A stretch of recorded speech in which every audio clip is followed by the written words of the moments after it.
a esta nueva conferencia que tenemos del Foro Rural. Después de unos meses sin conferenciantes por diversas vicisitudes, hoy tenemos el honor de compartir esta conferencia con el excelentísimo señor don Juan Rodríguez Garán, almirante de la flota. El almirante Rodríguez Garán es el tercero de 13 hermanos, nacido en Ferrol en mayo de 1956, ingresó en la Armada en 1974 y 5 años después, en 1979, con el empleo de alzar el navío, embarcó en la corbeta Infante Elena, el primero de sus 12 destinos a flote. Posteriormente también estuvo embarcado en la corbeta Diana, en las fragatas Cataluña y Andalucía. En total ha permanecido embarcado durante 24 años. De entre los que cabe destacar sus 8 mandos de mar: el patrullero Alcedo, la corbeta Diana, la fragata Álvaro de Bazán, 31 escuadrillas de escolta, grupo permanente número de la OTAN, grupo de proyección de la flota, fuerza de la Unión Europea en la operación Atalanta y cuartel general marítimo español de alta disponibilidad. En tierra, el almirante Rodríguez fue profesor de organización en la Escuela de Guerra Naval y ocupó diversos puestos en el Estado Mayor de la Flota y Estado Mayor de la Armada. Su anterior destino fue el de almirante jefe de personal. Es especialista en comunicaciones y diplomado de Estado Mayor en el Reino Unido, donde cursó con distinción un máster en estudios de defensa por la Universidad de Londres. Posee la Gran Cruz del Mérito Naval, de la Real y Militar Orden de San Hermenegildo y de la Guardia Civil, además de otras 11 condecoraciones militares nacionales y extranjeras. Tomó posesión como almirante de la flota el 10 de octubre de 2016 y es a su vez el comandante del Mando de Vigilancia y Seguridad Marítima, dirigiendo a las órdenes del jefe de Estado Mayor de la Defensa aquellas operaciones navales que se determinen. Es responsable de todos los medios que integran la flota, con un total de 12.000 hombres y mujeres a su mano. Pero no solo queda ahí su día a día, también encuentra hueco para impartir conferencias, como el pasado mes de marzo del 2017 en la Escuela Superior de Ingeniería de la Universidad de Cádiz, o en octubre que impartía la lección inaugural del curso de máster universitario en Comunicación Institucional y Política de la Universidad de Sevilla, con el título Comunicación y Defensa, así como en Sanlúcar de Barrameda, San Fernando, Cádiz y hoy en Rota. Para el almirante Rodríguez Garán, la flota es una caja de herramientas de la que es responsable de que haya las herramientas en cada momento, que en cada momento se pueda necesitar y de la forma más eficiente. Por otra parte, reconoce que de joven no era muy bueno dándole la pelota, pero era mucho mejor con las matemáticas, con lo que también forjó cierta leyenda con sus cálculos mentales, que entre otras cosas le llevaron a ser el número 1 de su promoción. Rodríguez ha llegado a almirante de la flota con una de las más espectaculares hojas de servicio de la Armada, admirado y querido no solamente en nuestro país, sino también internacionalmente, así tanto por sus compañeros como sus subordinados. Está casado con Teresa Martínez y tiene 5 hijos. Pero lo que ha desplazado hasta lo que hasta hace poco eran sus 2 grandes pasiones, que eran su perro Eco y su tortuga Cornelio, ha sido el nacimiento de su primer nieto Telmo. Sin más, les dejo con el almirante don Juan Rodríguez Garán, con la conferencia cuyo título es La flota, herramienta útil en el siglo XXI o reliquia del pasado. Muchas gracias.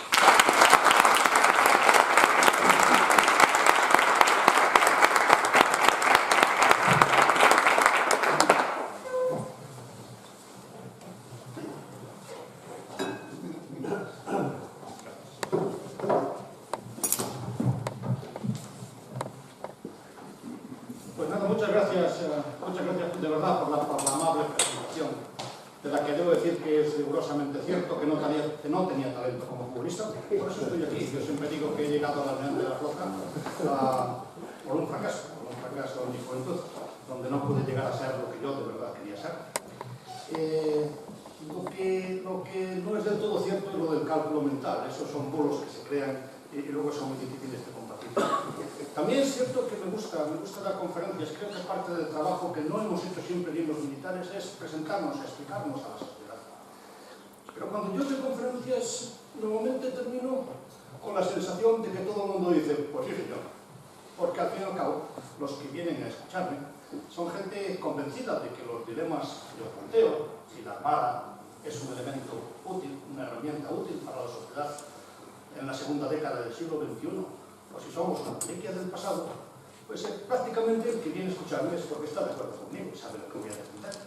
Por eso me hace mucha ilusión venir hoy a algo que se denomina como foro plural. Y me gustaría empezar con esta fotografía tomada en la Ría de Marín, que define un poco lo que yo espero de un foro plural. Esta fotografía corresponde a una revista naval que hicimos durante el tercer centenario de la fundación de la Escuela Naval ante el rey y ante el rey emérito. Los dos estaban en el pequeño patrullero, y abajo de la fotografía. Aquello salió muy bien, y para los marinos, los que tenemos alma de marino, una revista naval es algo muy bonito, emocionante. Para celebrar el éxito me fui con mi mujer a cenar a un pequeño restaurante de la Villa de Marín. Y allí estábamos solos, era un día de semana, estábamos solos, pero en la barra había un grupo de personas que casualmente, no se oyó otra cosa, estaban hablando de la revista naval. Casi todos ellos entendidos, marineros de marín, pescadores, seguramente habían hecho muchos de ellos el servicio militar en la Armada, y hablaban de los barcos con mucha propiedad, de sus velocidades, de su capacidad de maniobra. Les había gustado aquello porque entendían de qué estaban hablando. Y de repente, mi mujer y yo oímos a uno decir: ¡va, quemando queroseno! Bien, eso es un foro plural. Ese hombre tenía una opinión diferente del resto. A mí me gustaría pensar que alguno de los que está aquí pues cree que realmente la Armada no es un instrumento útil en la segunda década del siglo XXI, sino una reliquia del pasado. Y yo, por hacer algo interactivo y divertirnos un poco más, a personas entretenidas, me gustaría que, si hay alguien que crea eso, que levante la mano, sencillamente para tener la satisfacción de poder hablar con alguien que no cree en mí. ¿Alguien por lo menos tiene alguna duda de que la Armada no está pasada de moda, no está? Seguro que hay alguien que hace eso. ¿No vos sois? ¿Qué? No. Seguro que conoce a alguien. Lo que voy a preguntar, ya que son los que quieren que le hagan preguntas. No, por ahora las preguntas las haremos. Por ahora, si usted tiene alguna duda de si somos una herramienta útil, me encantaría que lo dijera. Simplemente que la falta de información hacia el pueblo de que es la Armada. Ya es una sombra de una duda que en ese sentido es verdad que somos culpables y vengo a disiparla o a tratar de disiparla. Bien, aparte de los recuerdos que tengo de la parada naval, esta fotografía es útil porque enseña el concepto de caja de herramientas que trato yo de explicar sobre la Armada. Una caja con 3 pisos. En el piso de abajo tenemos un patrullero oceánico que da seguridad, hace misiones entre lo militar y lo civil, da seguridad a los mares, da seguridad a nuestros recursos marítimos, da seguridad a todo lo que está relacionado con el ámbito marítimo. En el piso intermedio, una bonita fragata, se supone que es un buque de combate preparado para operar en mares disputados. No es como el patrullero para hacer que se cumpla la ley, sino que es un buque de combate capaz de disuadir y capaz de llevar la bandera española a sitios donde pueda correr peligro. Y arriba, en el piso de arriba, el Juan Carlos I representa la capacidad expedicionaria de la Armada. No él, sino él, más todos los infantes de marina, las aeronaves que lleva a bordo, todo lo que conlleva, los buques que le apoyan, conlleva la posibilidad que ofrece la Armada, que es distinta al resto de las Fuerzas Armadas, de presentarse en una costa donde no haya infraestructura, donde no haya ley, donde no haya orden, y llevar allí nuestra bandera, nuestra huella, lo que nosotros queramos transmitir. Yo he prometido analizar si la Armada es una herramienta útil o es una reliquia del pasado. Y académicamente pues voy a establecer unos parámetros para valorar si somos útiles o somos anticuados. He puesto aquí los tres que yo voy a tratar. ¿Somos relevantes o somos un dinosaurio que solo está de pie porque no sabe que se ha extinguido? Ese es uno de los primeros problemas cuando se habla de Fuerzas Armadas en el mundo de hoy. ¿Somos eficaces o somos como esos destornilladores de todo a 100 que en cuanto se trata de sacar un tornillo con ellos se doblan, se rompen y al final dice esto no era justo lo que quería? ¿Somos éticos también o mantenemos un orden injusto? Yo creo que en el mundo en que vivimos esa pregunta también tenemos que hacerla. Las soluciones que aporta la herramienta que yo presento son éticas o no, conducen a un mundo mejor o nos llevan a otras cosas. Hay otros posibles parámetros de comparación. El coste, el tamaño, todos esos, si queréis, podemos verlos luego en el coloquio. Vamos a empezar con la relevancia. ¿Somos una herramienta útil y necesaria hoy? ¿Vivimos en un mundo seguro o no? Yo cuando he tomado posesión, lo comentaba el otro día en una conferencia, hace poco más de un año, fui a la hemeroteca y vi que la noticia más importante del día, la más relevante, era que un malagueño, un poeta malagueño, David Leo, había ganado el concurso de pasapalabra con un bote enorme. Y bueno, eso era lo que salía en las primeras planas. Desgraciadamente, desde que soy almirante de la flota, el mundo se ha deteriorado mucho. No creo que sea culpa mía. Mi mujer dice que sí, que debería decir que el mundo es menos seguro cada día, pero no, yo creo que no es cosa mía. Lo que sí que es cierto es que son muchas las cosas que han pasado. Creíamos que íbamos a un mundo más global cada día, a un mundo que por ello debía ser, con todas sus imperfecciones, más solidario. Los españoles creíamos que teníamos la seguridad firme en manos de la OTAN y el progreso económico firme en manos de la Unión Europea. Y en solo un año y medio pues nos hemos llevado un par de disgustos con la votación de los británicos de salir de la Unión Europea y con la votación de los norteamericanos de un presidente que tienen derecho a escoger, pero cuyo programa electoral no es precisamente globalizador, es America First, hagamos un muro. La OTAN no es realmente para él una herramienta útil para el futuro. O sea que se nos conmueven los cimientos. Mientras tanto, las tensiones este-oeste han crecido, por lo que sea, por Crimea, Ucrania u otras razones de política nuevamente interna, han crecido las tensiones entre el este y el oeste de Europa, sin llegar a lo que existía en la Guerra Fría, pero hoy día tenemos un nivel de hostilidad más alto. En África, en el norte de África, en la ribera sur del Mediterráneo, la primavera árabe se puede decir que ha fracasado en todos los países y tenemos guerra en el Yemen, guerra en Siria, casi guerra civil en Libia y un montón de conflictos civiles que alcanzan categoría de guerra en el África subsahariana. El mundo no es un lugar hoy día seguro. Todas esas imágenes que están en la prensa lo demuestran. Toda la situación en la que vivimos nos lleva a que el mundo vive, aunque no nos guste, esas cosas no nos gusta vivirlas, pero la historia dirá que esta segunda mitad de la segunda década del siglo XXI fue un periodo de rearme, y eso pues, no es una valoración, es un hecho. En los niveles de gasto militar que nos en esas curvas, con esos bonitos aviones rusos, con esos bonitos barcos americanos, están subiendo los niveles ya de la Guerra Fría. Los dividendos de la paz se han terminado. Cierto que en Europa todavía gastamos menos de lo que se gastaba en la Guerra Fría, pero en el mundo, las cifras mundiales, las cifras globales, presentan un gasto militar hoy que está a la altura de lo que se gastaba durante la Guerra Fría. El rearme nos afecta a todos. ¿Qué pasa en España? Pues, leyendo la prensa se ve que el gobierno, que la ministra, que se habla de un incremento del presupuesto de defensa. Un incremento del presupuesto de defensa necesario para la paz mundial, desde el punto de vista de los militares, muy bienvenidos, pero que se ha debatido poco en nuestros medios. No solo es el incremento presupuestario el que se debate poco. Pero en esta fotografía me gustaría hilar la relación que hay entre el degüello público del Estado Islámico, de cristianos coptos capturados en Egipto, con lo que luego pasa en las calles de Barcelona.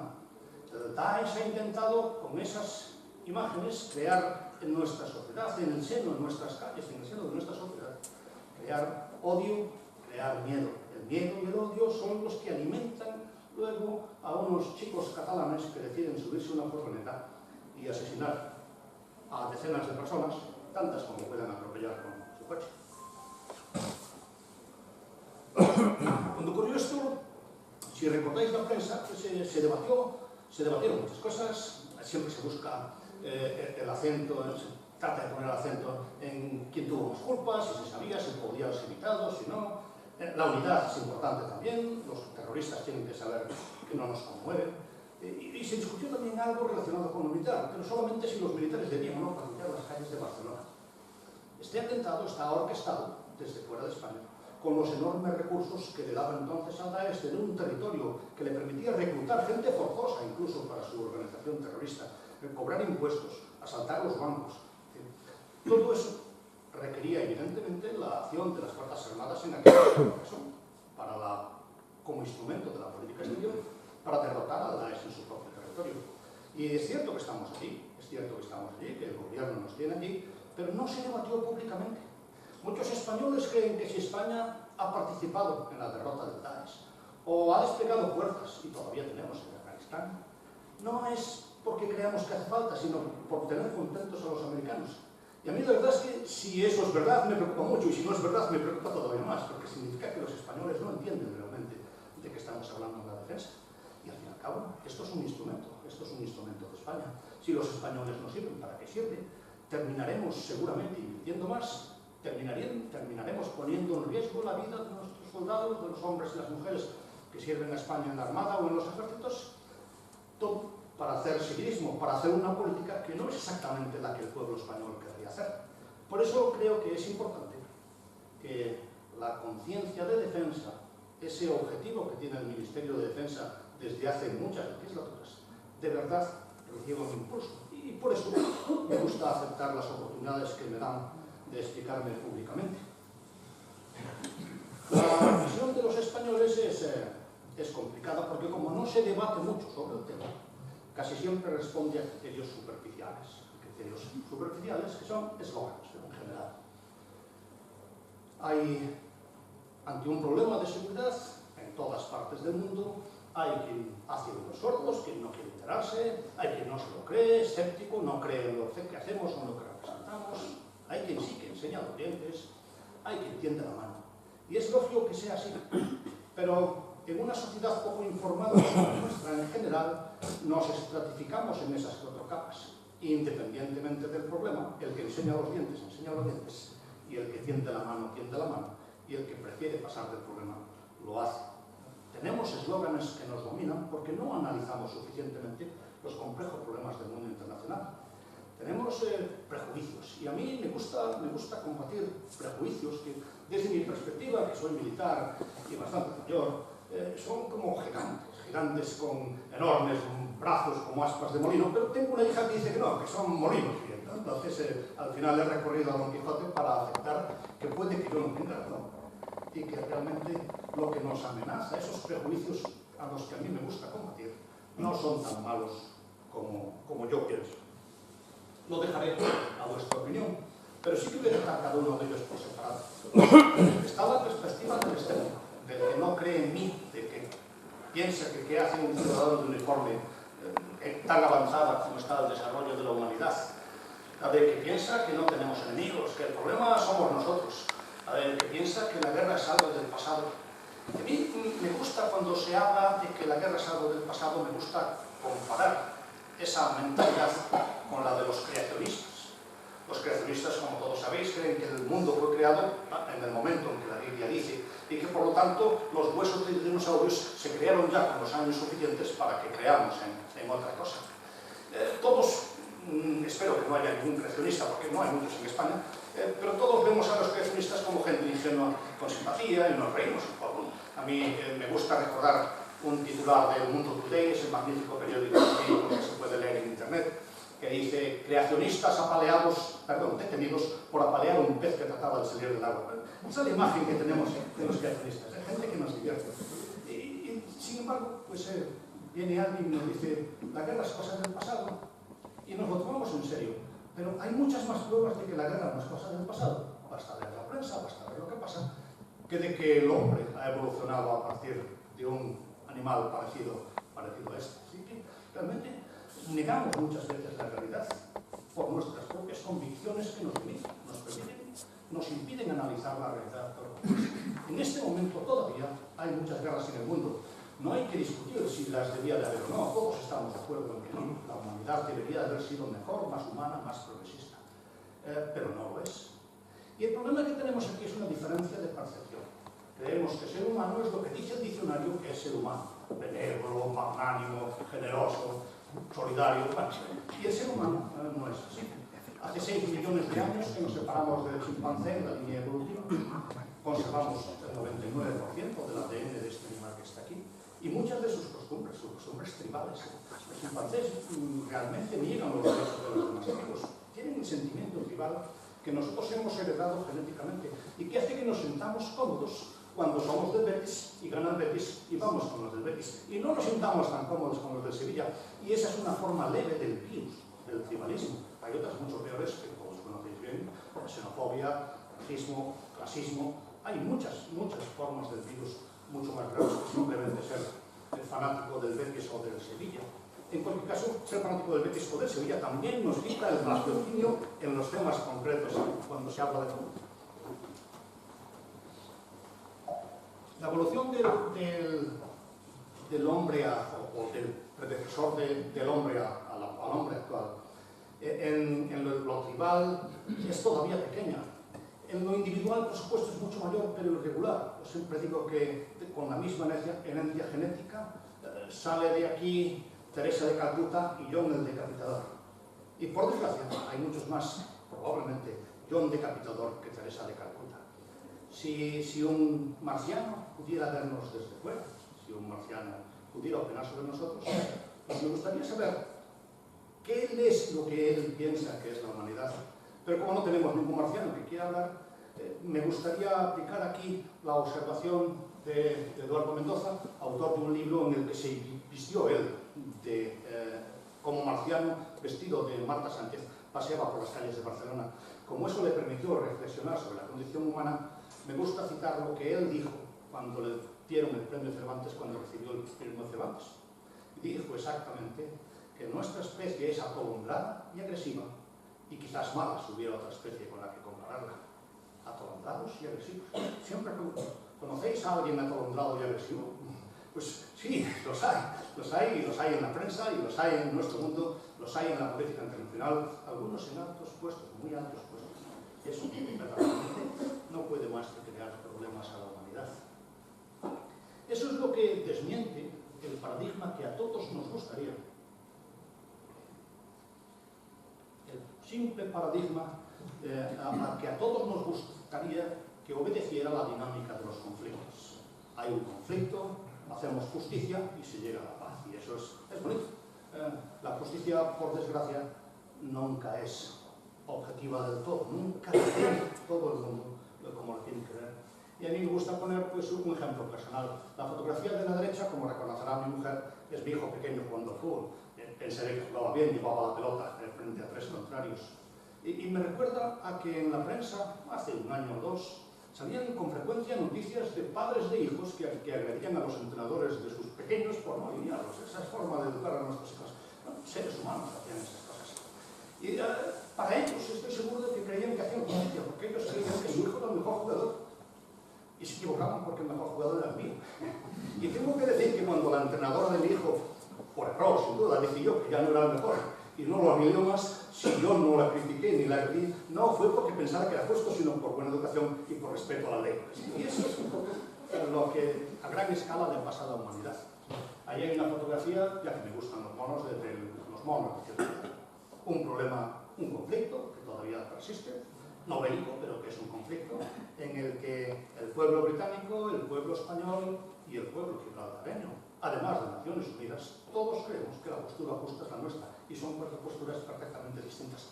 Pues dice, desde luego contribuye a hacer un mundo mejor, pero no resuelve automáticamente los problemas. Desgraciadamente, vivimos en un mundo algo más complejo que eso.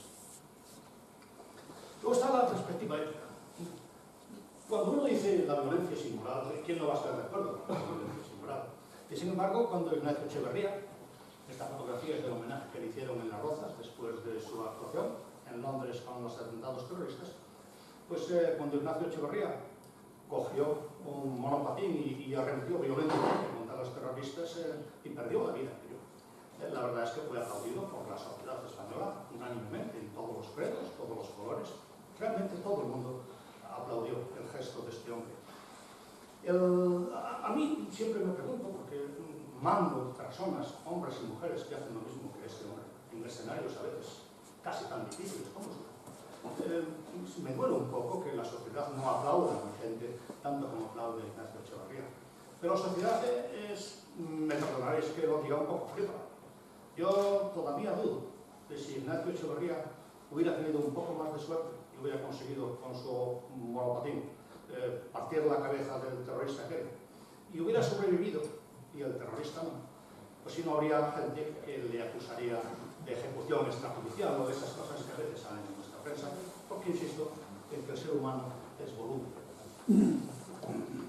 Y esto me permite pues criticar otro paradigma sencillo y ético, pero que tampoco produce la paz, el de poner la otra mejilla.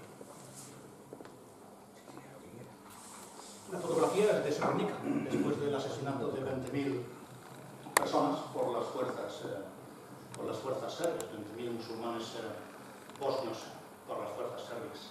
Ahí había un grupo de soldados holandeses con la bandera de las Naciones Unidas que decidieron no intervenir. No condujo precisamente al modelo de paz que nosotros queremos. La inacción casi nunca resuelve las cosas y poner la otra mejilla puede ser una postura ética personal, pero no es una postura política aceptable para nadie. Luego está la perspectiva del egoísta. Hoy día se ve mucho en los periódicos, la que cree que los problemas pues que los viva otro. Vive y deja vivir, hagamos un muro. ¿Qué va otro? Yo recuerdo, pongo aquí a Homer Simpson, porque quizás el episodio que recuerdo con más cariño fue aquel en que se presenta como alcalde de Springfield y su eslogan electoral era que lo haga otro. Y el discurso de investidura es magnífico. ¿A vosotros os gusta sacar la basura por la mañana? No, pues que lo haga otro. ¿A vosotros os gusta pasear al perro por la noche? No, pues que lo haga otro. Ese que lo haga otro muchas veces es la postura de parte de nuestra sociedad cuando hay que tomar decisiones difíciles, por ejemplo, para enfrentarse al Estado Unido. Que lo hagan los americanos, si es posible. Y nosotros nos podemos permitir el lujo, por tanto, de aparecer como un pueblo más maduro, más pacífico, más obvio. Yo quiero decir, ahí hay una tortuga y el eslogan que dice es bonito. ¿Sabes por qué las tortugas viven 100 años? Porque se ocupan solo de sus asuntos, viven y dejan vivir. Pero me gustaría recordar a los que estéis aquí, tengo una tortuga desde hace muchos años, pero no hay ni una sola tortuga atolondrada y agresiva, y eso es lo que nos hace diferentes. La postura de vive y deja vivir no es aplicable a este caso. El paradigma del aislamiento, conflicto, barreras, además de ser poco ético, no funciona. Y aquí hay dos fotografías que me gustan. La primera, la gracia, es un padre con su hijo, un inmigrante sirio con su hijo muerto en brazos durante el duro proceso de la inmigración. Cuando la comunidad internacional decide no intervenir en la conflictiva guerra siria, una guerra civil a 4 bandas, pensando en que el coste de intervención en vidas humanas, en dinero, en prestigio y en ética, porque también tenemos un coste ético al pagar para intervenir en el exterior, no compensaba. Y al final, pues esa guerra sigue, y nos encontramos ya con 4 millones de desplazados. 4 millones de desplazados que atacan los fundamentos de nuestra sociedad, porque se quieren venir al mundo civilizado, al mundo libre, y aquí pues cuesta aceptar tanta gente, y al final las ideas de prevenir la inmigración son las que más han impulsado a los británicos a salirse de Europa, a votar sí al Brexit, y son las que más han contribuido para la elección del actual presidente norteamericano. No podemos pasar del problema, porque si pasamos del problema, el problema viene a nosotros. Otra fotografía relevante es la pequeña, que es de la embajada española en Kabul después del ataque de los talibanes. Los españoles, no digo que creamos ser diferentes, somos diferentes de muchas cosas de otros países, tenemos una historia nuestra, una idiosincrasia social nuestra también, y sabemos que en muchos casos hacemos las cosas bien en el terreno de las operaciones de paz. Nuestra gente participa, es solidaria, y estamos muy satisfechos de los resultados. Cuando atacaron nuestra embajada en Kabul, la gente pregunta, ¿qué hemos hecho? ¿Qué ha pasado? Bueno, las investigaciones policiales sobre el ataque a la embajada revelaron que la única razón que llevó a los talibanes a atacar nuestra embajada y no otra es que era la que tenía menos protección. Y sí, eso creo que dice mucho en esta área. Y queda por último otra perspectiva más, que es justamente la perspectiva opuesta. Otro de los gigantes a los que hay que combatir es la del que cree que la fuerza militar resuelve todos los problemas, la que cree eslóganes como que respuesta inmediata, daños mínimos, no hay bajas colaterales, la precisión es quirúrgica, sabemos los objetivos. Bueno, eso no es verdad. La violencia puede ser ética, puede ser legítima en ocasiones, lo que no es nunca es limpia. prácticamente nunca se consigue un éxito como nosotros nos gustaría, un éxito limpio. Y a veces ni siquiera se consiguen resultados. Esta fotografía ilustra a la dotación de un portaaviones americano tirando un helicóptero al agua para permitir la llegada al portaaviones de más helicópteros cargados de refugiados de Vietnam del Sur cuando los americanos abandonaron aquello después de la guerra. La potencia militar americana no fue suficiente para conseguir los objetivos políticos de esa operación. Muchas veces los propios militares nos equivocamos de perspectiva y decimos, si hubieran dejado a los americanos emplear todo su potencial, si las reglas de enfrentamiento hubieran sido suficientemente rígidas, si nos hubieran dejado de verdad hacer nuestro trabajo, lo habríamos conseguido. Bueno, las reglas de enfrentamiento que tenían las legiones romanas, que se ven arriba a la derecha, eran muy serias. Se podía crucificar al disidente, echarlo a los leones, quemarlo en una hoguera, y tampoco consiguieron al final su objetivo, enfrentándose a las nuevas ideas que traía el cristianismo a Roma. La fuerza puede ser una herramienta, pero no resuelve automáticamente todos los problemas. Así que, desde mi punto de vista, como Don Quijote, pues creo que los molinos de viento realmente así son algo que no se sostiene en sí. Y estamos condenados al fracaso quizás. Yo creo que no, porque a veces hacemos las cosas bien. Desde una perspectiva más pragmática, más propia de Sancho Panza, a veces hacemos las cosas bien. Y un ejemplo de cosas bien hechas, relativamente, esta perfección existe, es la campaña contra la piratería en Somalia, que no es realmente una campaña contra la piratería en Somalia. La piratería era el síntoma que nosotros percibíamos, atacaban a nuestros barcos, de un estado sin ley, sin orden, sin futuro, sin alimentos y sin otras muchas cosas. Lo que hizo allí la comunidad internacional es un poco de todo. Desde luego enviamos barcos a combatir la piratería, pero esos mismos barcos protegían de los propios clanes somalíes. La distribución de la ayuda humanitaria en forma de alimentos. El país atravesaba unos años de gran sequía y que eran absolutamente necesarios para que la población pudiera sobrevivir. Fuerzas de la Unión Africana, además, apuntalaron un gobierno legítimo aceptado por la comunidad internacional para que poquito a poquito fuera siendo capaz de imponer el orden a todas las milicias, la guerra, clanes y demás agrupaciones de todo tipo que pugnaban por el poder en Somalia. Y así, poquito a poquito, la situación ha mejorado mucho. No es solo que no haya piratería, sino que en Somalia está muy mal, pero no tiene nada que ver con cómo estaban hace 6 u 8 años. Y esto a mí me indica un poco cuál es la contribución de las Fuerzas Armadas a la solución de este tipo de conflictos internacionales, que no es más que una pequeña parte. Hoy día, en términos estratégicos, se usa la palabra enfoque integral. Hay que tomar todo tipo de medidas. El uso de la fuerza es una de ellas. El uso de la fuerza es una medicina muy agresiva para los conflictos internacionales. Es como los antibióticos. Los antibióticos matan a la persona, matan sus células y solo se deben usar con determinadas condiciones. La primera es con receta médica. Y la receta médica en el uso de la fuerza es en España, y parece razonable que sea así, es la autorización, la orden del gobierno y la aprobación del Parlamento español, que nos representa a todos. Además de la receta, tenemos que estar seguros de que la medicina va a atacar la enfermedad y no solo los síntomas. No llega, no funciona parar a los piratas solo en la mar. Hay que arreglar el problema en tierra para que ellos puedan tener una vida, un modelo de vida alternativo, como sí se ha hecho con moderado éxito en Somalia. Y la tercera norma para el uso de la fuerza, y hay tratadistas que ponen muchas más, sobre todo los americanos que estudian ese tema con mucho más amplitud que nosotros. La tercera de las normas importantes a la hora de usar la fuerza es asegurarse que los beneficios que vamos a conseguir superen a los inevitables daños colaterales, como pasa con los antibióticos. Para curarle a uno una gripe no pueden matarlo, y eso es otra de las condiciones que tenemos que cumplir antes de decidirnos a usar la fuerza.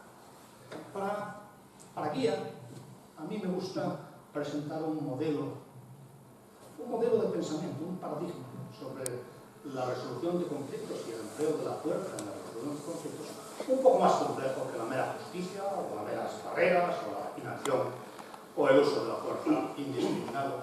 Me gusta el paradigma de la otra presión, que con vuestro permiso voy a explicar con un poco de amplitud. Tradicionalmente, las pasiones queman a la humanidad, justas o injustas, reivindicaciones a veces acertadas, razonables o agravios históricos, injusticias reales o percibidas, competición por los recursos y los mercados, hechos objetivos o subjetivos. Me han mirado mal, o raptaron a la princesa Helena y se la llevaron a Troya. Hay muchos factores que conducen a calentar a la humanidad en una olla. Cuando las sociedades eran primitivas, en la época en la que se escribió parte de la Biblia, el Deuteronomio, las civilizaciones ardían en sombras. Si uno lee las leyes de la guerra que están codificadas en el Deuteronomio, era pasarás por la espada a todo el enemigo, te apropiarás de sus mujeres, machistas también eran, y de sus hijos, y te quedarás con sus bienes. Esa era la guerra de entonces, no había colores. Por muchas razones, económicas también, pero no solo económicas, el cristianismo ha influido mucho. Las guerras se han ido suavizando y a finales del siglo XIX eran casi continuación de la política por otros niveles. Yo interpreto esa época como que la humanidad, que no quería arder, puso una olla al fuego, una olla destapada. Y cuando el calor de las pasiones, del conflicto, avivado casi siempre por líderes atolondrados y agresivos, la mayor parte de las guerras que ha habido en la historia requieren, además de causas objetivas y subjetivas, causas justas o injustas, requieren líderes atolondrados o agresivos, que son los que ponen a la sociedad detrás, como decía Maquiavelo, los llevan a donde quieren, y que yo suelo calificar como aprendices de brujo, porque una vez han calentado el ambiente, ya no lo pueden parar ni aunque quieran, y en la vida es así, eso interviene mucho. Bien, insisto que a finales del siglo XIX la sociedad hervía en una olla. Los ejércitos nacionales borboteaban en la superficie de la olla, flotaban, chocaban unos con otros, combatían, pero no había grandes daños para el resto de la sociedad. La guerra entonces era política.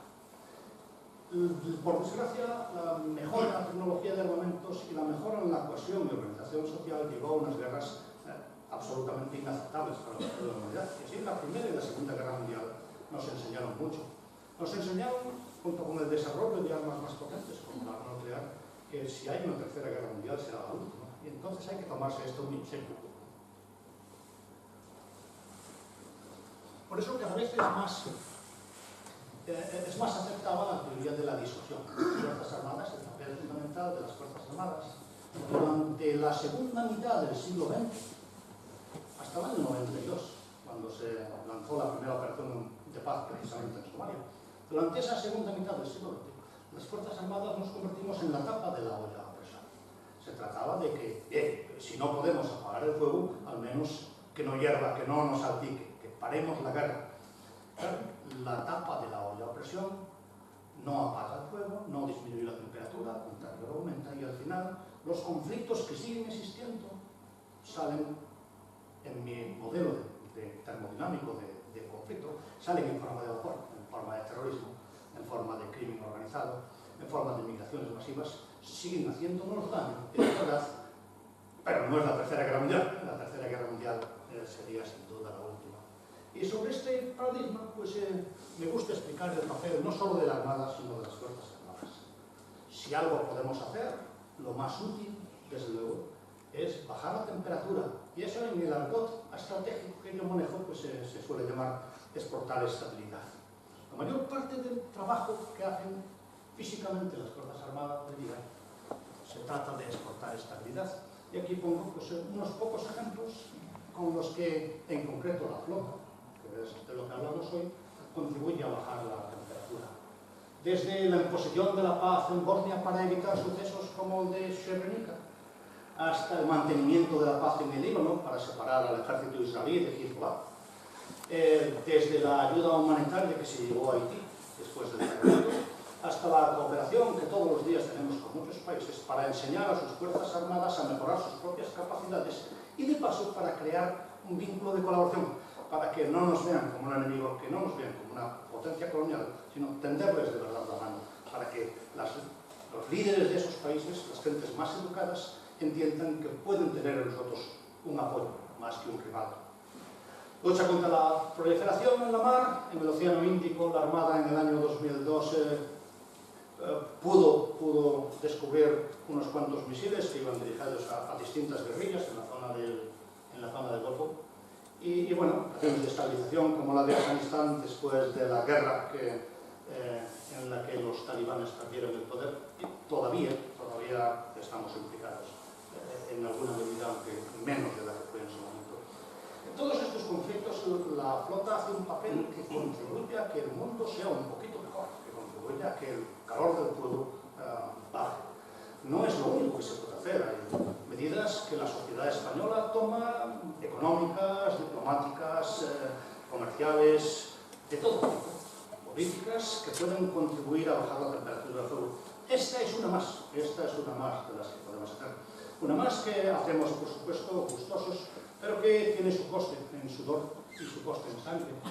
Las Fuerzas Armadas Españolas hemos perdido 23 personas en Bosnia, 11 en Kosovo, 12 en el Líbano, 38 en Afganistán, más los del accidente del Jack, y hasta en las operaciones de ayuda humanitaria que nos obligan a operar en zonas donde realmente la infraestructura no puede soportar las operaciones con la seguridad que nos gustaría.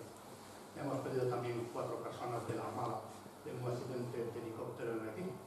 Todos ellos han dejado un poco la huella de España con el sacrificio de sus vidas.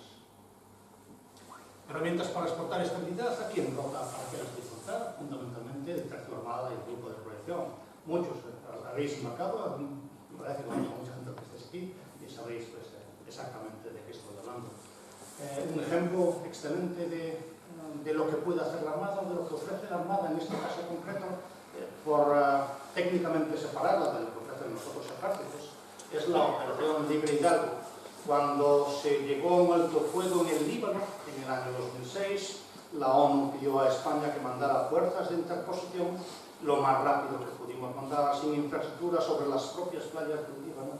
Fue a una agrupación de infantería marina que luego, una vez establecida la barrera, dio paso a la legión, primero de los contingentes del ejército de tierra que se desplegó allí.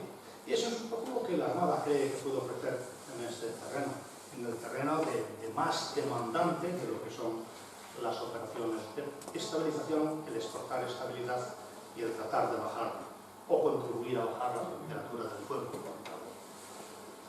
El segundo de los papeles de las Fuerzas Armadas, el más clásico, es la disuasión. Y ahí estamos en la tapa de la olla, que requiere, por supuesto, también unas Fuerzas Armadas suficientemente capaces. Todos los días hay unidades españolas, buques, soldados y aviones desplegados en los confines de la Alianza para que a nadie se le ocurra alterar las reglas del juego. El Daesh ha prometido reconquistar Al-Ándalus.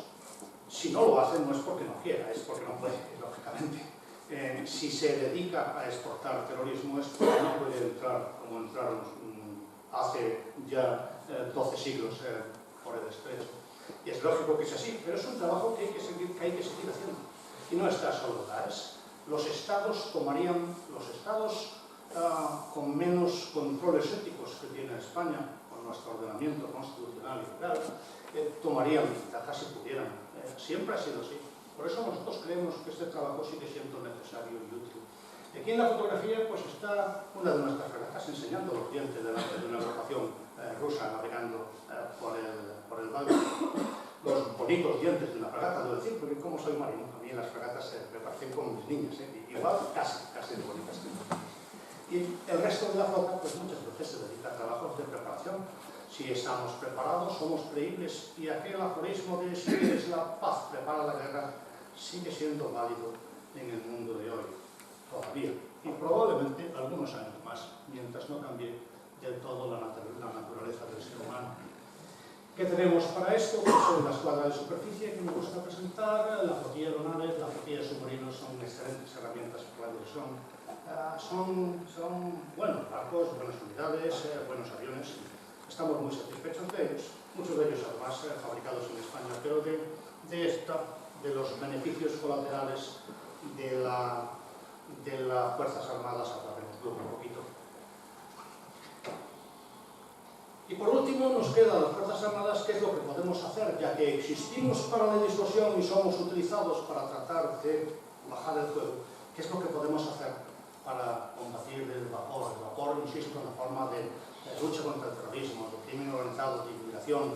Hay muchos problemas en el mundo que las Fuerzas Armadas no están concebidas para enfrentar, pero que porque tenemos una organización disciplinada y tenemos medios y tenemos la costumbre de operar en el extranjero, muchas veces no es que seamos la mejor herramienta, es que somos la única.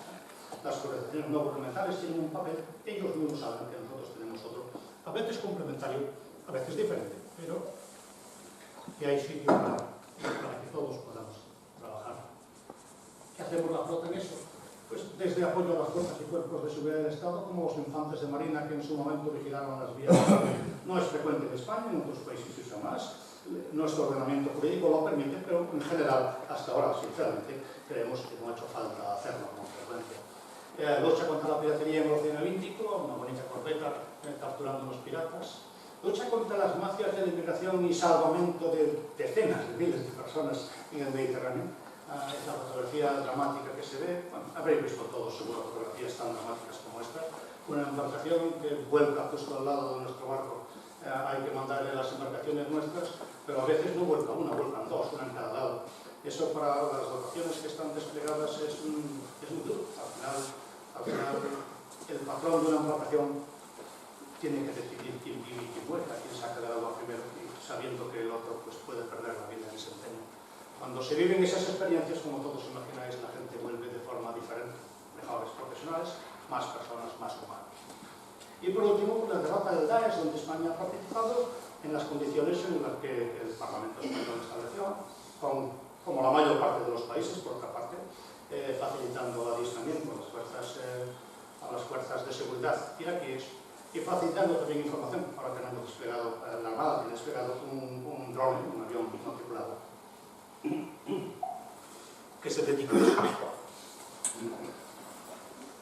Las herramientas que tenemos para esto pues, son fundamentalmente las unidades de la fuerza de vigilancia, los patrulleros que se dedican a controlar nuestros recursos, asegurar que no se sobrepesca, asegurar que no se polucionan nuestros mares, que se cumple la ley, es parte de su trabajo. Es un trabajo, insisto, de la seguridad marítima que en España es compartido por muchos agentes, la Guardia Civil, las aduanas, el Servicio de Seguridad Marítima, la Armada, todos ellos colaboramos en este trabajo. La Fuerza de Guerra Naval Especial es, nuestras unidades de operaciones especiales. La fotografía que hay de la derecha ilustra el salvamento, es una fotografía tomada de un esquife pirata en la que hay una rehén francesa apuntada con uno de los fusiles de los piratas y con las manos en alto. No sé si sé bien, yo me la sé, quizás si no se la sabe uno lo sabe también. Esa rehén francesa es la que recuperamos el otro día, ya hace algunos años, desde Galicia, con unidades de operaciones especiales. Algo que no tuvo reflejo ninguno en la prensa española, hasta que unos días después sí que salió que el presidente francés había agradecido al presidente de gobierno el rescate de la rehén.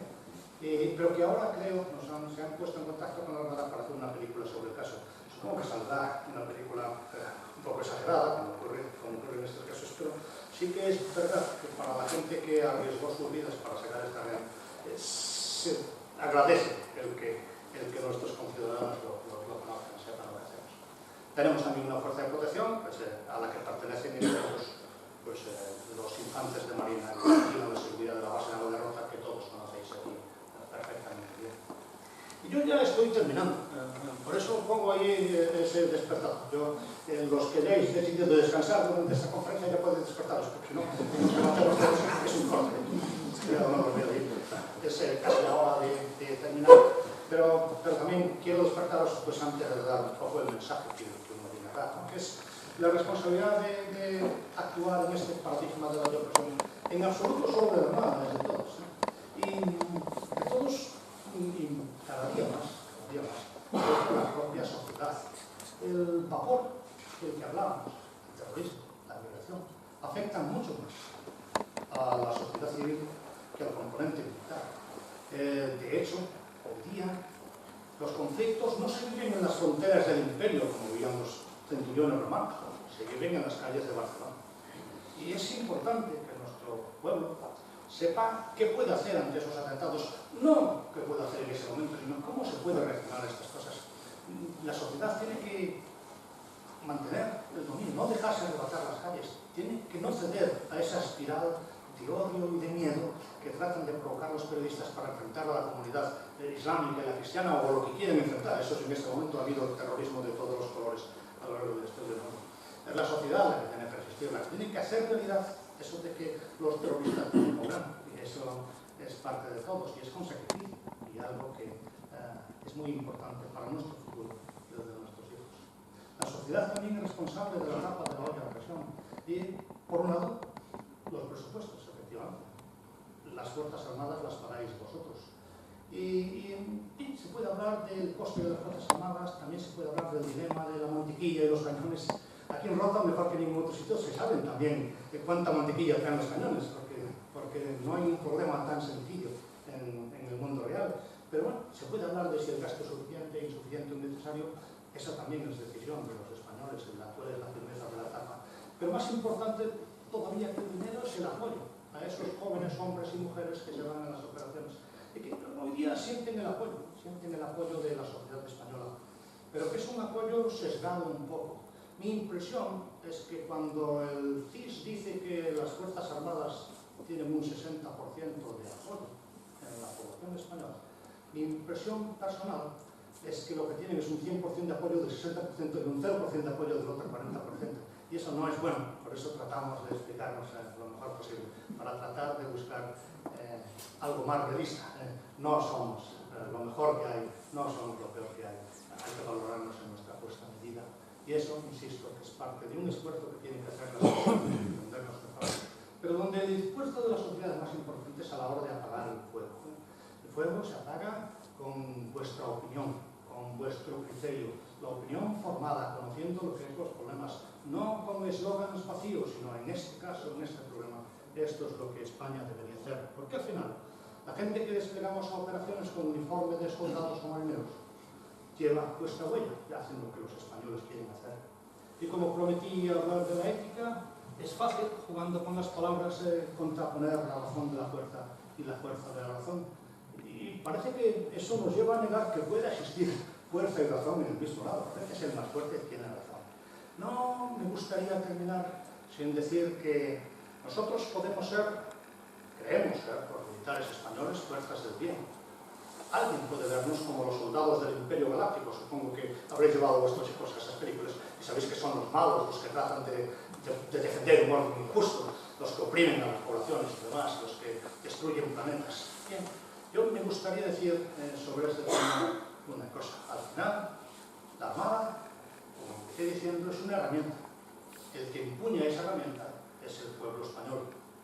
Si lo que hacemos es justo, pues injusto, pues mantener un orden que no se debe, pues progresar hacia un mundo mejor, esa es precisamente vuestra responsabilidad. Muchas gracias y quedo a vuestra disposición si queréis hacerme alguna pregunta sobre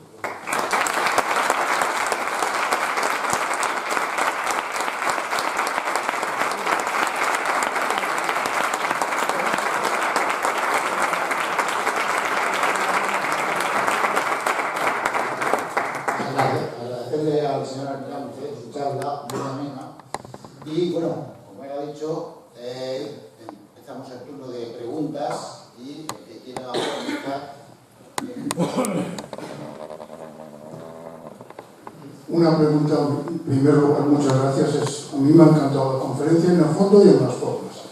Vamos a ver, yo estoy casado con una americana que está en la base y la pregunta es muy sencilla. Si esta conferencia lo hubiera dado el capitán de la base americano, ¿hablaría los mismos términos o priorizaría hacia otros lados? Gracias. Una buena pregunta hipotética. Yo reconozco que cuando me enfrento a un auditorio siempre pienso en qué preguntas se van a hacer y trato de tener respuestas preparadas. A esta no. Ha conseguido una buena pregunta, que duda cabe. Pero sí que es verdad que la sociedad española y americana a la que servimos, él y yo, son diferentes. Y que uno tiene que aceptar que esa es la materia prima. Clausewitz es el gran teórico de la guerra. La guerra se entendía en el siglo XIX como algo legal. Era antes de la Carta de las Naciones Unidas que la prohíbe y entonces la guerra era la continuación de la política por otros medios. Clausewitz siempre hablaba del triángulo de la guerra, que era gobierno, pueblo y ejércitos. De cada uno de los lados de ese triángulo dependía del éxito de la nación. relación entre pueblo y ejército más que de ninguna otra cosa. Por eso Maquiavelo inventó todas sus doctrinas conspirativas para convencer al pueblo, normalmente con mentiras de que su causa era justa, ¿no? Bien, yo sirvo al pueblo español, tengo que adaptarme a lo que quiere de mí el pueblo español o dimitir. Y por lo tanto, sirvo al pueblo español muy a gusto, pero es un pueblo con un concepto de lo militar muy diferente del norteamericano. Tenemos una historia más vieja, tenemos una historia más traumática, tenemos conflictos militares internos que ellos han vivido también, pero hace muchos más años. Nuestra gente quiere que hagamos cosas distintas y yo creo que lo que enriquece la actuación de las Fuerzas Armadas en el escenario internacional es que representamos huellas diferentes. Por eso sí que tengo que decir que a mí, así como el americano tiene muy clara la huella que quiere representar, me gustaría que el pueblo español también la tuviera tan clara. Distinta, pero clara.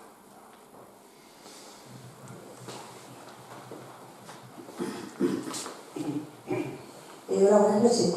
Yo quería saber su opinión sobre las pruebas de selección que se hacen actualmente a la tropa de marinería. Porque, bueno, para las personas que no lo saben, pues se las comento. Se basan en un simple examen psicotécnico y en unas pruebas físicas. ¿Qué es lo que ocurre? Que lo que están entrando son personas casi todas con titulación universitaria, porque los puntos de baremo contabilizan el 30% de la prueba. Entonces está entrando un montón de chicos y chicas, ¿no? Que son hombres y mujeres jóvenes, muy preparadas, con muchísima formación, el examen de psicotécnico no hacen nada, y con muy poca vocación. Quiero decir que saben que entre 2 y 4 años se van a marchar del ejército. Lo cogen un poco como impulso, ¿no? Sobre todo económico, para no moverse por otros ámbitos, ¿no? Entonces, quería saber cuál es su opinión, porque me está comentando Luis, usted fue jefe de personal, ¿no? Si me estaba diciendo. Por eso me interesa saber su opinión. Agradezco mucho la pregunta. Yo siempre que voy a las unidades me preguntan como si todavía fuera ser de personal, ¿no? Le gusta más conocer sus problemas que las divulgaciones estratégicas del viejo didáctico. Con todo, eso que dices es verdad. Hoy día llega gente muy preparada. En la Armada, sociológicamente hablando, y estoy hablando de una impresión que saco de mis tratos con las personas que sirven en la Armada, de mis visitas a las unidades y demás. En la Armada entran 2 tipos de personas, de acuerdo con la ley de tropa y marinería. Hay la gente que entra muy preparada, cuyo interés es adquirir luego una plaza en la escuela de suboficiales para hacerse suboficial, o si tienen carrera en la de oficiales también. Y luego está otro grupo de personas con menos estudios que entran tratando de hacer carrera como marineros, cabos y luego cabos primeros, y que a lo que aspiran es a un contrato permanente. Son 2 tipos de personas distintas. Las dos nos hacen mucha falta. Porque la escuela de suboficiales se nutre de gente que ya ha pasado por la Armada algún tiempo, que sabe lo que va a vivir, y estamos muy satisfechos de los resultados que están saliendo ahora de la escuela de suboficiales en general. Y también nos interesa a mucha gente que tenga permanencia como marinero, cabo y cabo primero en nuestras filas. Quizás tenemos algunas cosas que mejorar. La ley de la carrera militar no está en cuestión. El cómo se hace uno suboficial en la Armada no está en cuestión hoy día. Pero sí que es verdad que el Parlamento está estudiando cambiar un poco la ley de tropa y marinería, porque no da satisfacción a todos los problemas, algunos sí, pero no a todos los problemas de la Armada ni de la gente que sirve a la Armada. Probablemente iremos a un sistema más en línea, probablemente, con lo que hoy es la ley de la carrera militar, una carrera que si hay que definirla en 2 palabras, cómo se progresa es mérito y capacidad, 2 palabras que no figuran en la ley de tropa y marinería. Quizás no es una responsabilidad de la Armada hacer las leyes, es una responsabilidad de los partidos políticos representados en el Parlamento, pero quizás en esa línea encontremos mejores perspectivas de futuro para nuestra gente y mejor satisfacción de las necesidades de la Armada. Sí, aquí. Mire, me parece bien lo que está diciendo sobre la definición de los objetivos y que busca la Armada, en el sentido de que la actividad que pretende la Armada, la flota, en los conceptos de bajada temperatura,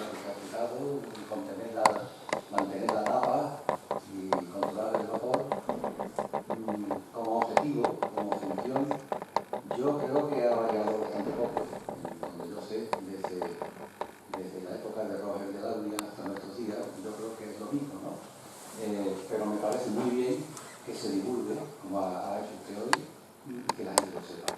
No es una pregunta, es una pregunta, si usted quiere añadir algo. Pues sí, yo no puedo estar completamente de acuerdo, porque las sociedades, aunque parece que no avanzan, sí que avanzan. El derecho de conquista, que es lo que motivaba a Roger de Lauria en sus expediciones, ha sido abolido por la humanidad hace 70 años. Solo 70 años. Yo siempre digo que es paradójico que de 6 millones de años de evolución separada con otros primates, solo hemos sabido abolir el derecho de conquista en los últimos 70 años. Pero es muy importante. Hoy día, España, Roger de Lauria, no tiene derecho a conquistar Sicilia, no tiene derecho a conquistar nada. Y eso es muy importante, nos da una perspectiva muy diferente. No podemos, con la Carta de las Naciones Unidas, los países renunciamos formalmente a imponer nuestras soluciones por la fuerza. La única justificación internacional que da la Carta de las Naciones Unidas es la defensa propia o las operaciones que ordene el propio Consejo de Seguridad para facilitar la paz en el mundo. Y eso no era un problema de Roger de Lauria. Roger de Lauria tenía unos valores propios de su época. Su idea era engrandecer el imperio, en su caso el reino, la corona de Aragón, por la que combatió con mucho éxito. Esa era su idea. En aquella época a los prisioneros se les esclavizaba o se les exterminaba, y ese tipo de cosas hoy día pues no son aceptables. Pero sobre todo, lo que renuncia la sociedad española, y estoy seguro de que todos los que estáis aquí conocéis esa renuncia, es a imponer nuestro criterio por la fuerza, a menos que sea defensivamente. Es decir, hay que asegurar que otro no nos impone su criterio por la fuerza. O sea que yo creo que el mundo sí que ha cambiado. Este esquema de la olla a presión, probablemente Roger de Lauria me hubiera dado con la olla en la cabeza. Probablemente.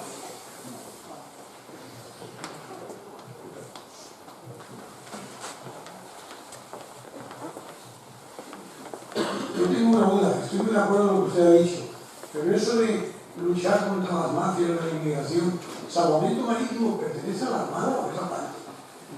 Porque me da la impresión de que salvamento marítimo casi está a las órdenes de las mafias. Más o menos hay organizaciones ONG que le mandan por el teléfono, mira, que han salido 4 pateras con 400 y llevan gasolina hasta la mitad del camino, ¿eh? El resto te encargas tú. Excelente pregunta también. Salvamento Marítimo en España es una organización que responde simplemente a las aguas cortas. Vamos a quitar Salvamento Marítimo a la organización de las ASEMAR, la vamos a quitar del medio y vamos a ver lo que hacen nuestros barcos en Sofía. Efectivamente, si uno saca los náufragos del agua, verdaderamente crea un efecto llamada. Por eso la fuerza, lo que hacemos nosotros, nunca es más que el complemento de otras acciones. ¿Qué se hace para combatir el problema de la inmigración ilegal procedente del norte de Libia a las aguas italianas? Una vez que el problema amenazó la cohesión de Europa, porque lo ha hecho, es un hecho que tenemos que hacer algo. Y una vez que el problema también amenazó, para mí es muy importante, el concepto que España tiene de sí misma, nuestra sociedad. Nuestra sociedad no acepta que se ahoguen centenares y miles de personas a las puertas de Europa. Entonces, hay que hacer un poco de todo. Hay que combatir a las mafias. Para eso no somos el mecanismo más adecuado. Hay que sacar a las personas del agua con seguridad. Para eso a veces las ONG tampoco son lo más adecuado, porque a veces hay riesgos. Las mafias disparan y las ONGs no. Pero hay también que tomar medidas sobre el terreno. Políticas o militares en la propia Libia. Políticas o militares en los países de origen. No lo estamos haciendo tan mal, porque a pesar de la llamada indiscutible y de que es verdad que algunas ONGs han casi facilitado el viaje, es verdad, a pesar de eso no lo estamos haciendo tan mal. El problema está mucho más contenido ahora que hace 2 años. Que las cosas, como en Somalia, despacito, pero van en la dirección adecuada.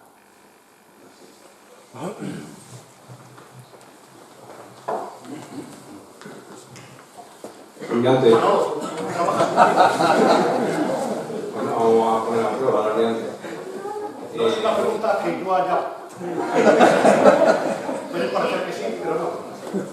La ministra ha dicho que se va a subir el presupuesto de defensa hasta el 2% ahí que se desea, ¿no?, por parte de la Fuerza Armada. ¿Cómo es Almirante en una sociedad que lo que realmente demanda es el subir el presupuesto de educación o de sanidad, el subir ese presupuesto no sería a lo mejor como una imposición de los americanos, de Trump. ¿Cómo se defiende esa subida de impuestos ante la sociedad? Bueno, la ministra, para empezar, ha aclarado sus objetivos, que no es subir al 2%, sino un objetivo bastante más modesto y en muchos años. No es tampoco ya una imposición de los americanos, es fundamentalmente una imposición europea que ha recurrido a mecanismos de cooperación reforzada, porque la Alianza Atlántica ha sufrido bastante en su cohesión con la nueva administración americana. Me gusta recordar que fue en mayo pasado cuando la señora Merkel, un referente en Europa de lo que se piensa políticamente, dijo que había perdido la confianza en el aliado transatlántico y británico. Por lo tanto, de esa pérdida de confianza de que tengamos los mismos objetivos en política internacional, sale la necesidad de una Europa que sea capaz de actuar en solitario, lo cual exige un poco más de presupuesto por parte de todos los países de Europa. ¿Cuánto será este presupuesto? Bueno, los presupuestos no los aprueba la Armada ni la ministra, el gobierno los propone y, que yo sepa, los aprueba el Parlamento y a veces resulta bastante más difícil de lo que parece, ¿no? O sea que son siempre producto de la negociación. ¿Hasta dónde llegaremos? Hasta donde el gobierno desee. ¿Y qué tenemos que hacer nosotros con ese presupuesto? Sacar el mayor rendimiento, que es lo que hacemos los militares a los euros que nos den. Y en eso tenemos también nosotros mucho que mejorar, porque no hay nada más caro que media capacidad, como sabes bien. Cuando uno no completa la inversión, se convierte en algo muy caro. Tenemos que asegurarnos de que empleamos esos presupuestos de forma relevante, en herramientas que vamos a necesitar en el mundo que vivimos, y no en aquellas que teníamos en el pasado, que se nos han ido quedando viejas. Y tenemos también, ya en tercer lugar, una responsabilidad nosotros mismos de contribuir con el gobierno de la nación, en todos los casos, a explicar a la gente qué hacemos con sus presupuestos. Y eso facilitará que una España más madura, y que una España que a raíz de los atentados del Daesh, y todavía más, creo yo, más que en Barcelona, de las imágenes proyectadas por el Daesh en televisión, le vemos un poco más las orejas al lobo. Mi impresión es que la contestación pública al gasto en defensa ha bajado en los últimos años bastante. Antes no se hubiera podido anunciar un incremento presupuestario que por ahora solo está en el nivel de intención, porque insisto que los presupuestos no están ahí. No se hubiera podido anunciar sin más problemas. También es verdad, y decía antes que el pueblo de Rota y la bahía de Cádiz lo saben muy bien, que los cañones traen mucha mantequilla con ellos, el progreso enorme de Estados Unidos hasta convertirse en la potencia industrial y económica que es hoy viene de las inversiones en defensa en la Segunda Guerra Mundial, que hay muchas cosas que podemos hacer para que el retorno en forma de puestos de trabajo, de tecnología, de las inversiones en defensa, de empleo de calidad, que pueda aumentar. Tenemos incluso algunas de esas medidas las están en marcha, trabajamos más de la mano de la universidad, estamos más abiertos a otras ideas. Yo pienso que poco a poco las cosas irán yendo a su sitio. El 2% o no, ya digo que la ministra ha recortado su anuncio sustancialmente y al final será lo que decidan los españoles. Mira, yo me hubiera gustado que la conferencia hubiera sido otro tema que la pregunta de mí, o lo que quiero preguntarle. Su opinión sobre la importancia de Rota en la defensa nacional y en la defensa de Europa. Bueno, Rota es la base de la Armada Española. Es tan importante para la defensa nacional, es la base principal de la Armada Española, como la propia Armada Española. Si me preguntas mi opinión, pues como soy marino español, pues te diré que la importancia es innegable. De todas formas, cuando si hablamos de la defensa de Europa, la defensa militar de Europa, en este momento, en mi opinión personal, no es un problema. Es el papel de Europa en el mundo.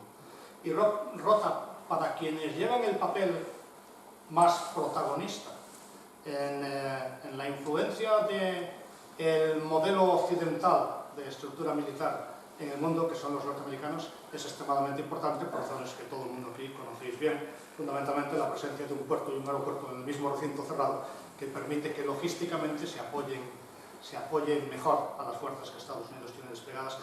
Pero Rota no es una unidad de combate, y eso me gusta a mí decirlo claramente. Aquí, desde aquí no se combate, no hay armas en Rota más que las que puedan haber los españoles para llevárselas en los barcos buenos aviones. No es un papel activo, es un papel de base muy importante, una situación privilegiada. Para la Armada Española es absolutamente imprescindible y eso es su papel.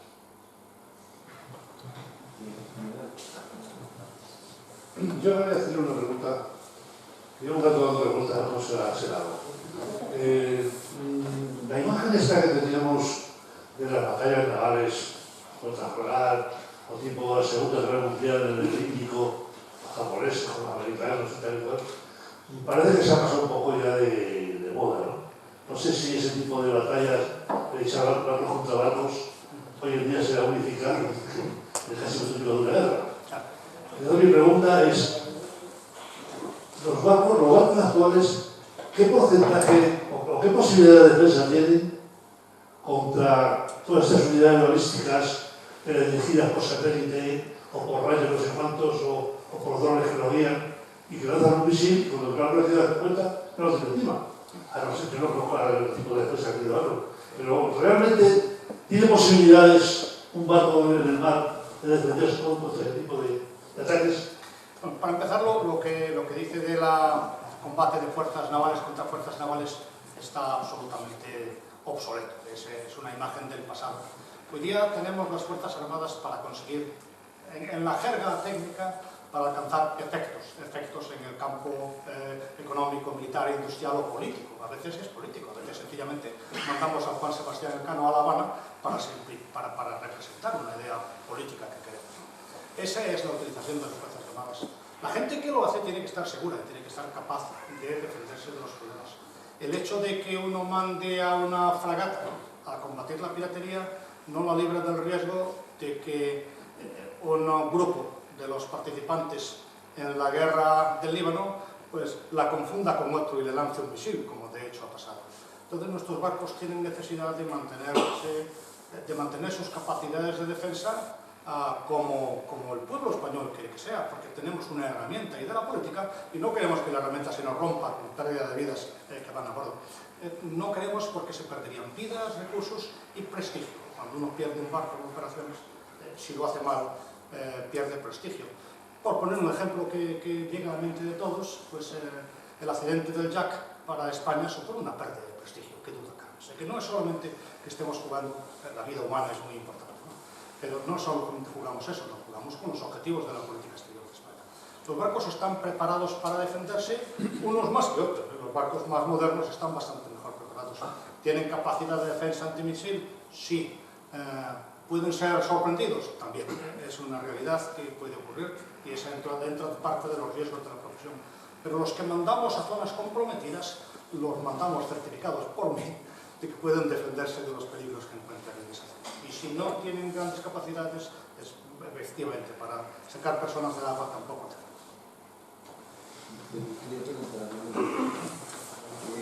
La salida de Inglaterra de la Unión Europea puede beneficiar a la Fuerza Armada Española con esa responsabilidad que yo tenía y que queda ahí en el aire. Si estamos hablando de traerse aquí a la base de Rota el cuartel general de la Operación Atalanta, efectivamente España ha propuesto esa posibilidad y está en la mesa del Estado Mayor Militar y del Comité Militar de la Unión Europea nuestra oferta. Tenemos un ejercicio de certificación, antes hay que demostrar que podemos hacerlo, previsto para la próxima primavera, y con esos resultados, más las conversaciones políticas en las que no tengo arte ni parte, pues se llegará a una conclusión. Somos perfectamente capaces de hacerlo, veremos que aquí en la esquina de Santander, Europa. Parece ser claro que el cuartel general de la Unión Europea, que está ahora en Norwood, al norte de Londres, va a desaparecer de allí como el resto. En este momento parece claro, pero la política da muchas vueltas. Todavía están planteándose la necesidad de un segundo referéndum. Nadie sabe lo que va a pasar. Y estamos listos para nosotros. Bueno, parece ser que ya no hay más preguntas. Agradecerle al señor almirante, tenemos por costumbre hacerle un presente.